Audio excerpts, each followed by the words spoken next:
Thinking about returning to school? Consider the university ranked #1 for innovation, Arizona State University. You'll learn from the same campus-based faculty and earn a world-class education 100% online, with access to courses and success coaches on your schedule from anywhere. To learn more, text BRIGHT to 79928.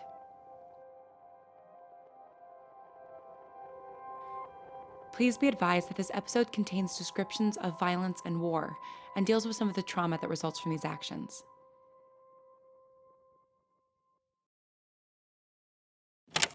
Frank, do you mind if I record this? It won't be heard by anyone but me, but I find it helpful to listen back to sessions in order to understand my patients better. Like Chloe does when she's talking to people. Yes, exactly. She's the reason you're asking, isn't she? Why do you say that? She told me about the argument the two of you had. I see. She feels pretty bad about it. She shouldn't. Did she tell you she felt bad, or was it something you felt? I felt it. And how do you feel about being able to do that? About being able to feel other people's emotions?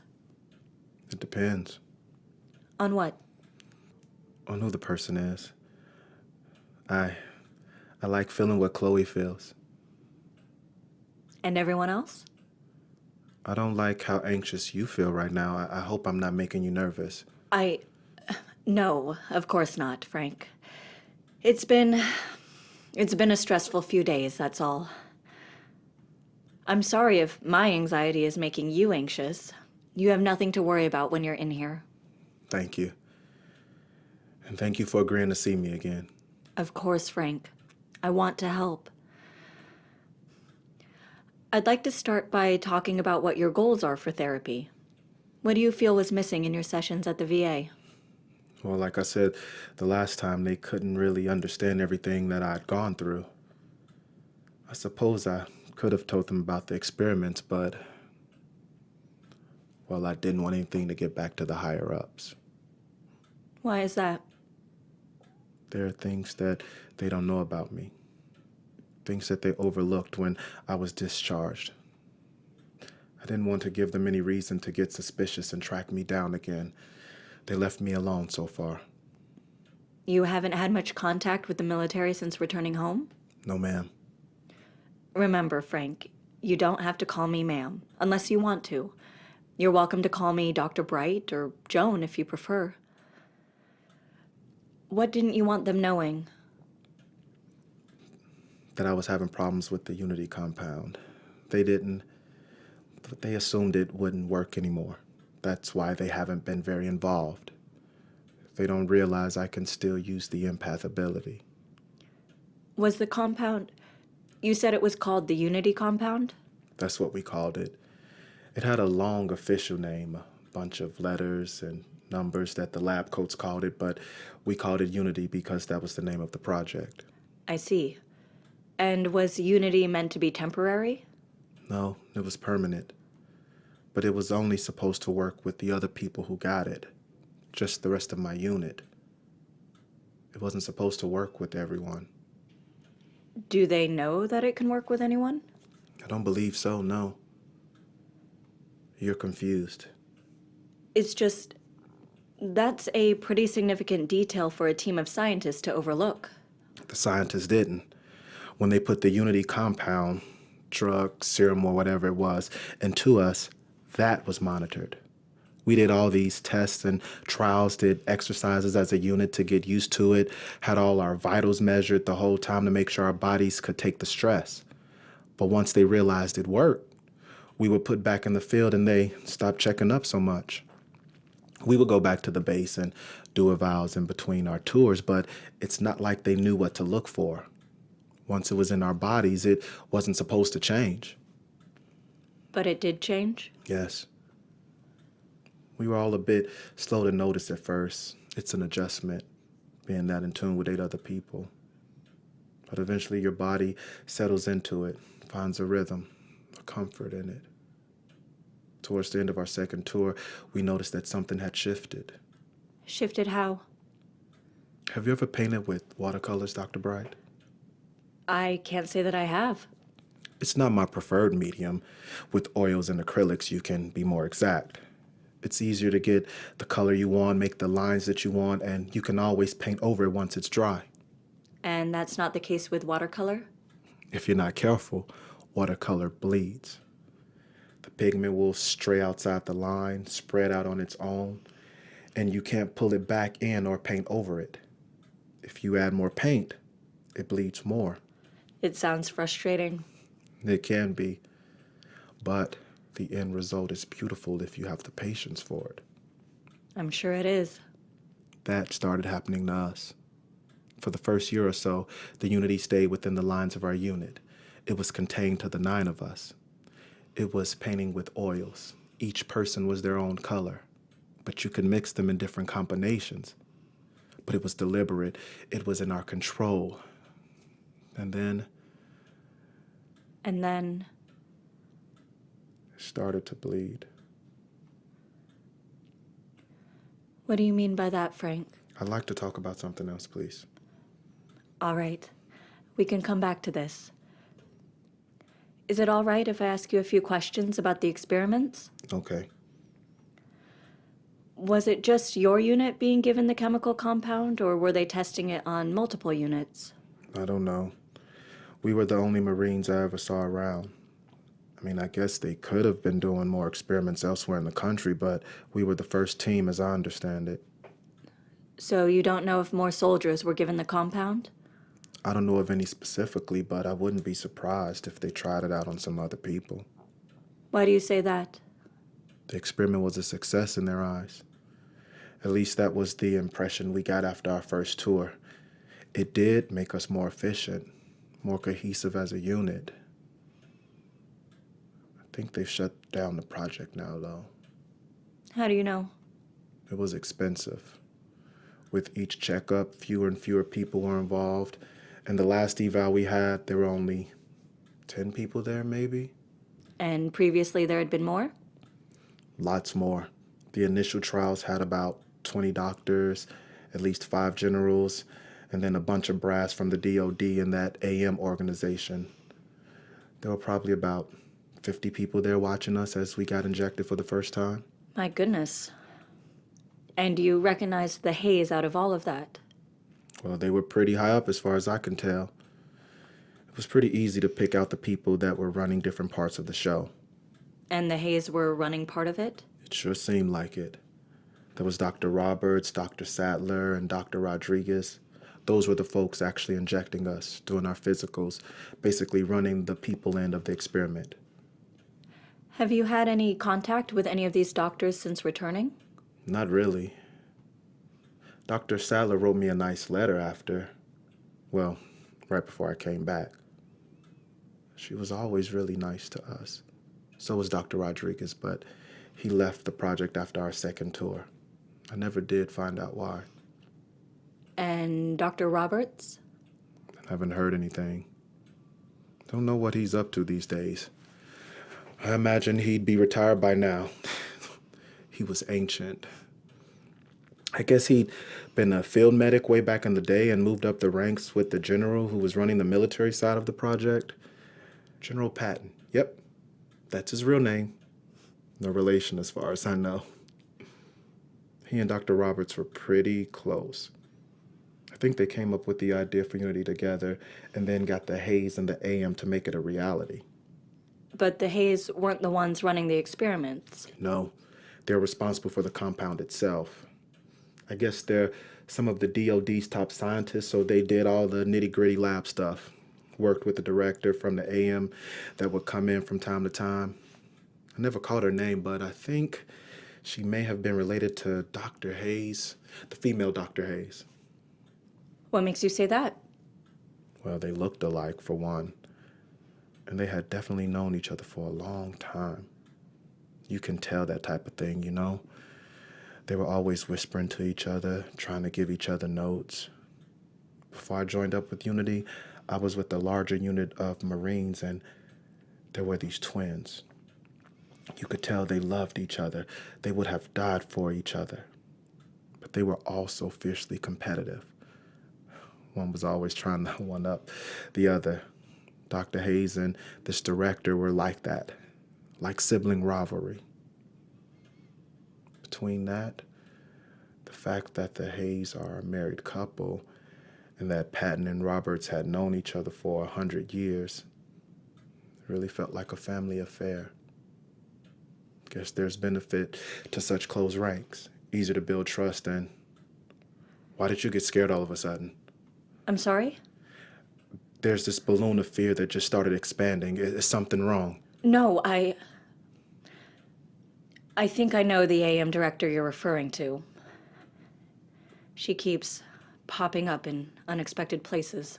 Yeah, that doesn't surprise me. Like I said, I never talked to her, but she had a certain something about her. Slippery or something. Slippery but strong. That sounds about right. It sounds like you got a very good handle on the scope and structure of the whole project. Did they brief you on each of these individuals before you began the experiments? Sorry. Hard habit to break. Especially when talking about this kind of stuff. No. It was just things I picked up from being in the room. Most of the time, scientists and generals and all those types don't really pay attention to you when you're a soldier. They kind of forget you're there, I think. So they talk like they're alone, makes it pretty easy to get the lay of the land. You said you liked Dr. Sadler and Dr. Rodriguez. How did you feel about the rest of the team? I didn't have as much contact with the rest of them. General Patton was a smart man, but very serious. Same with the Hayes. Very smart and very stubborn. The military was trying to rush them, but they wouldn't let the docs inject us until they were 100% confident that the compound was safe. It sounds like you were in good hands. We were. You're surprised again. You can feel that? No, I can see it on your face. I'm not surprised at the fact that the team working on Project Unity was the best of the best, but, well, I suppose I'm a bit surprised to hear you talk about it so easily and in such positive terms. It wasn't the sci-fi horror show that it might sound like. I get it. The term military experiment is a bit intense. And it wasn't intense? Oh no, it was. But not that much more than anything else I did in my years with the Marines. It was a lot like regular training, but with more needles and monitors. But it's not like we were being tortured. We all volunteered. And how do you feel about it now? About volunteering? Yes. If I could go back knowing what I know now, I would make the same choice. I've surprised you again. Yes, you have. It's not the volunteering I regret. But you do regret something? I regret a lot of things. Like what? I don't think I'm ready to talk about that just yet. Okay. Let's leave the past for a moment. How are you feeling now? Today, this week? How are things going? Better. There's still, there's still bad days. But going back to the counselor at the VA a few months ago really helped me deal with some of the more normal military stuff, I guess. Chloe has been a big help.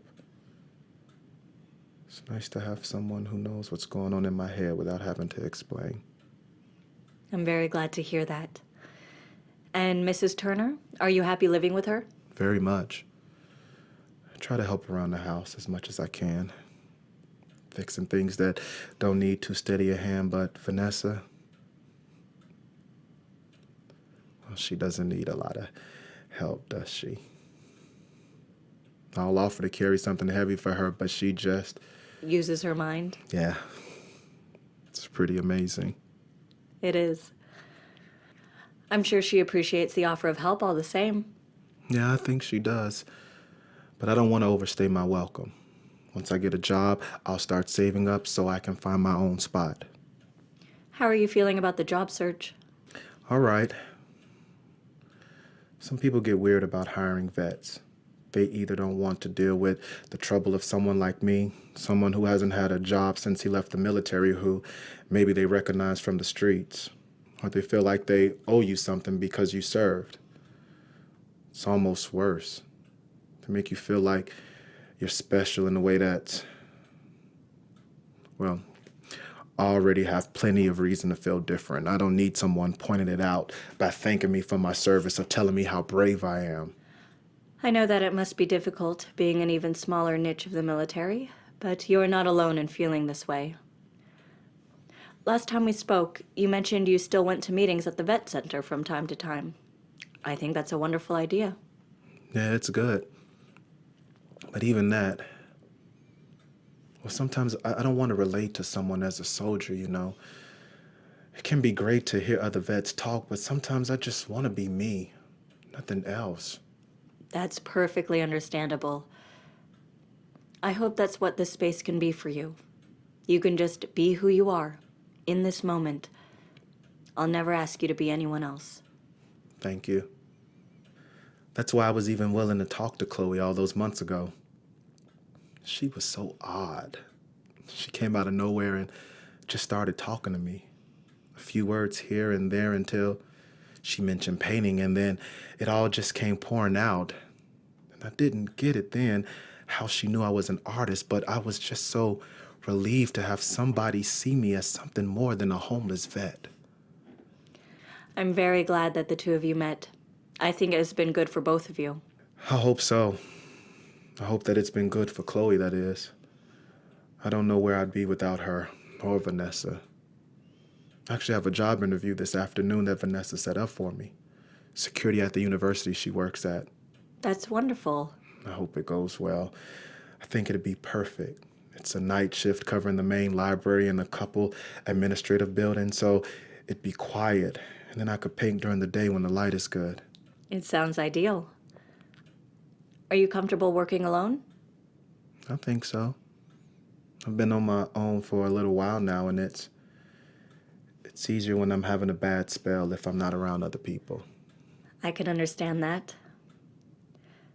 I'm curious, do you feel a difference between being around Chloe and her mother versus non-atypicals? I don't know. When I was on the street, sometimes there would be these rushes of emotion so strong that I felt like I was drowning. But I'm not sure if it was from the people passing by or if it was just... Just what? It definitely feels stronger with people like Chloe and her mom. It feels more like it did with my unit, like we're on the same wavelength. Being around Caleb is sort of the same, except,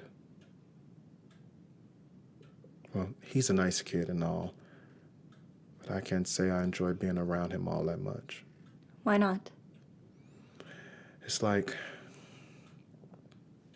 okay, so we had these walkie-talkies we used over there, these relics, old clunky tech. We didn't really need radios because of the way we would communicate, but we carried them just in case. And sometimes when two walkie-talkies were on and next to each other, there would be an awful screeching sound. Being around Caleb is like that. Like our minds are trying to tune into each other, but we just keep getting feedback. I guess because he's a real empath. That makes sense to me. I've heard a patient describe something similar before. Let me guess. Was it Caleb? I can't tell you that.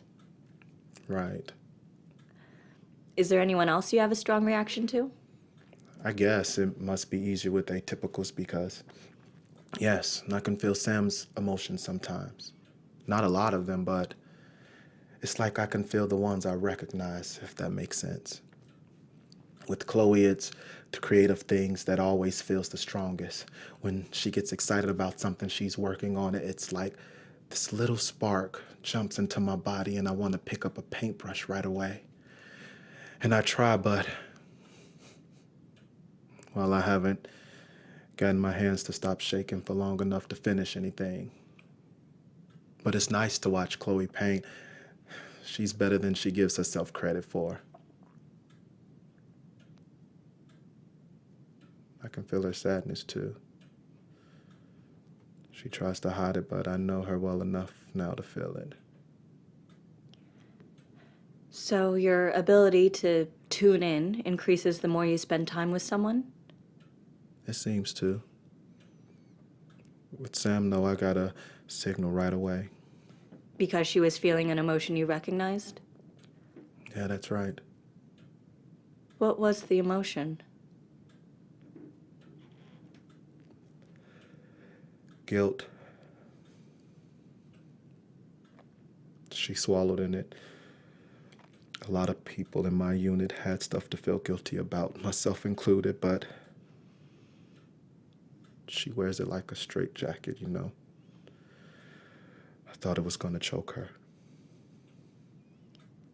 Is guilt something you feel frequently? Around Sam? Yeah, a fair bit. No, I meant yourself, not other people's emotions. Do you feel guilt yourself? Of course I do. Would you like to talk about it? I already know why I feel that way. It's not like it's unusual for someone like me. I feel guilty about things that I did, the people I killed, about my unit. Survivor's guilt and all that standard stuff. Just because other people may feel the same things doesn't make your emotions any less valid or any less worth examining. I've talked about all this with the military counselor. So you don't feel that you need to talk about it more? Well, the thing is that, well, I couldn't tell the counselor everything. Why not? Because there are some things that happen that don't happen to every soldier. Maybe other people kill and lose people, but no one. No one what? No one else has to feel all of it. What do you mean, Frank? That's how we notice the difference. What difference? The bleeding, the unity working on people other than us. I don't know that I can. It's not pleasant to talk about. I've heard many things in this office, Frank. I've done many things that I'm not proud of. I'm not going to judge you. But if you're not ready to talk about it, you don't have to. I'm here whenever you're ready. There's no timeline for this. No, I want to. There's so much that I haven't said since, and so much I never said. And Chloe doesn't even know. I mean, maybe she's picked up a thought here and there, but I don't know that she'd even understand. I don't know that you'll be able to understand. I can't say with any confidence that I'll ever be able to understand what you've been through, Frank. But that doesn't mean you have to keep your experience to yourself. If you want to say it out loud, you can. We went in for a raid, and there were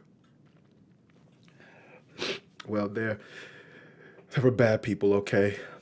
And the intel was solid. These guys were the enemy. They were the enemy. They were holed up in this house in the middle of nowhere, totally alone, no civilians or anything like that. It was a clear-cut mission, and Did something go wrong? no, not in the way you're thinking. It went off without a hitch. These guys were dangerous, but by then, we were working together seamlessly. We had the unity for a year or so, and it was like we were one person. So we go through this house, quiet as can be, and take the men out. And that's the first time we felt the bleed. There was something else seeping into our bodies. Someone else's emotions. Did you find out where it was coming from? Yes.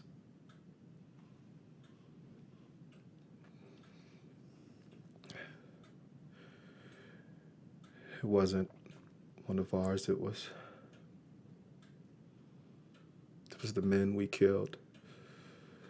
Well, once the first shot rang out, they picked up their weapons and it was harder to get a clean shot in. So some of the men, they were our enemy. It was our job to. We had to, but we didn't know that we would.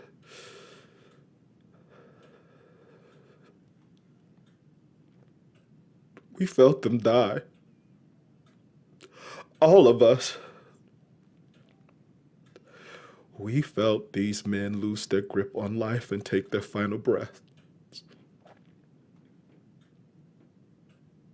And it wasn't pain, not the pain that you see on someone's face when they die. Not the pain that I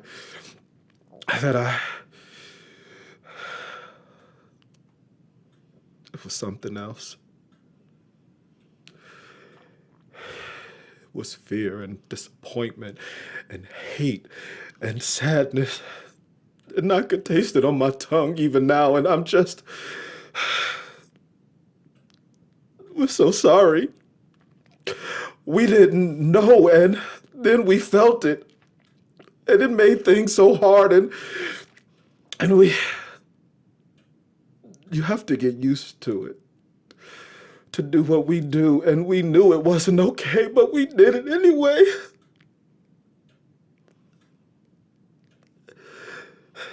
And we didn't tell anyone because we didn't want to leave. We just kept doing it, kept feeling it every time, because if we left, if they shut us down, we wouldn't be together anymore. We had to be together.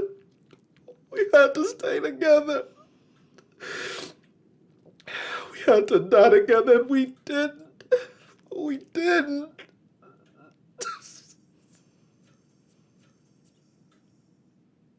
Thank you for sharing this with me, Frank. I know this must be incredibly difficult for you, but saying it out loud is an important step in accepting what happened. I don't want to accept it. I can understand that, Frank, and it's perfectly normal to feel that way. But you don't have to do penance for your past actions. Of course I do. No, Frank. Punishing yourself forever is not going to get you anywhere. It doesn't honor those men, or your unit, or the life you still need to live. I don't deserve it. This life, I should have gone with them. Of course you deserve this life, Frank. Everyone deserves to live. Think about all the things you have in your life. Art, Chloe, your own progress. Even without all of that, you have a heart beating in your chest and air in your lungs. You are alive. Despite everything you've been through, you have survived. You are strong. You are strong enough to accept what you cannot change. I know you are. How? How do you know? Because you were strong enough to share what happened to you. That takes so much courage. I don't feel courageous. I can understand that.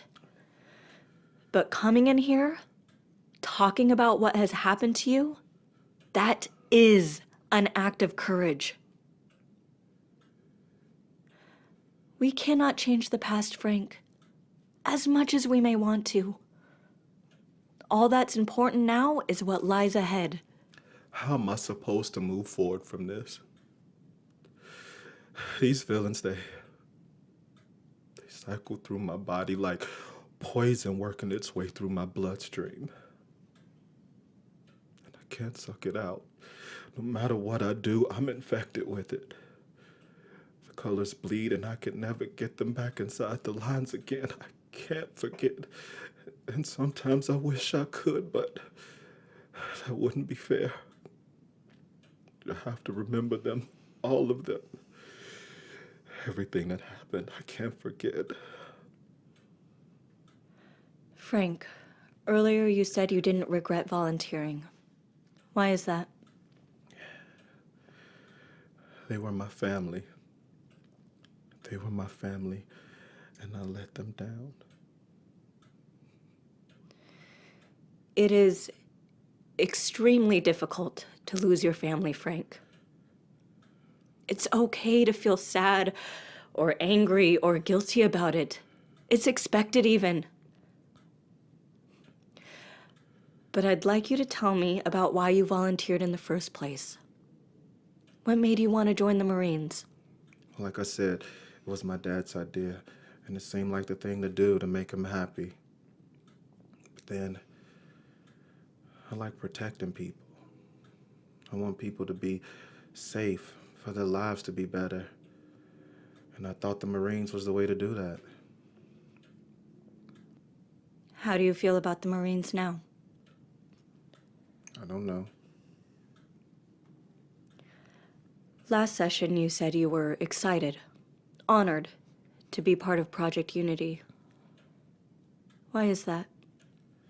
I wanted to make a difference, to be a part of something that could change the world.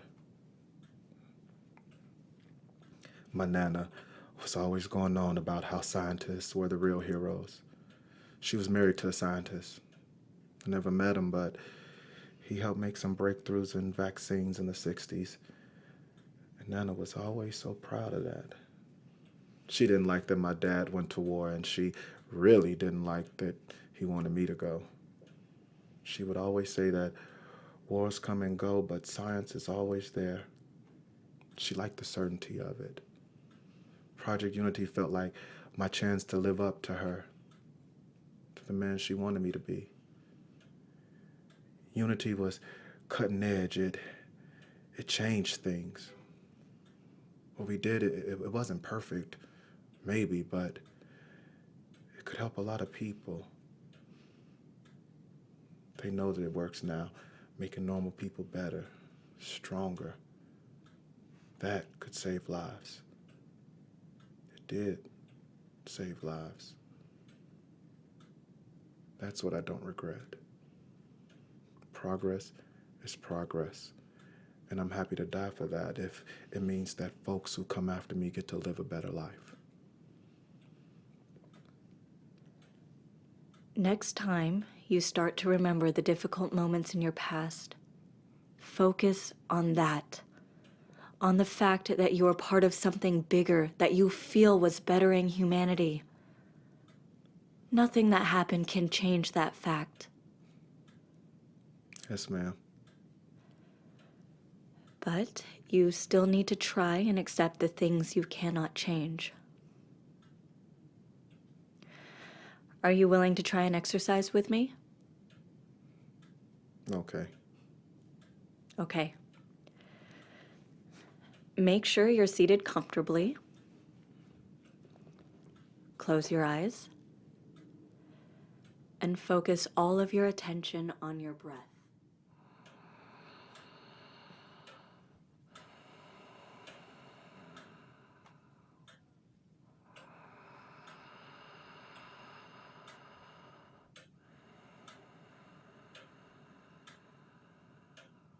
Now let the last leaf float away and begin to bring your attention back into the room.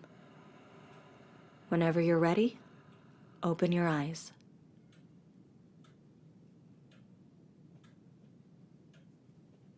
How was that? It was interesting. I can't say I've ever done anything like that before. I know it can feel a bit foreign at first, but anytime you become overwhelmed, imagine your thoughts as leaves on a stream. Accept that they're there and let them float by. Okay. All right, we're out of time for this week. Thank you, Dr. Bright. Anytime, Frank. Thank you for sharing with me. Chloe? Hey, I came by to see. Are you all right? I'm okay. What are you doing here? Don't worry, I had my headphones on. I wasn't listening. I thought I'd take you to lunch before your interview. Oh, okay. That sounds nice. How are you, Chloe? I'm all right. I'm sorry about... It's fine. We clearly have some things we need to talk about. I guess we do. Could I come by this weekend? I would like that very much. Sunday? Fine. Any word from Mark? Nothing new. He should be here soon. I hope. Me too. You ready? Yeah. Thank you, Dr. Bright. Thank you. No need to thank me, Frank. I'm always happy to listen. I'll see you next week, same time? Yeah. Yeah. Okay. Wonderful. Good luck at the interview today. Thank you. Bye, Dr. Bright.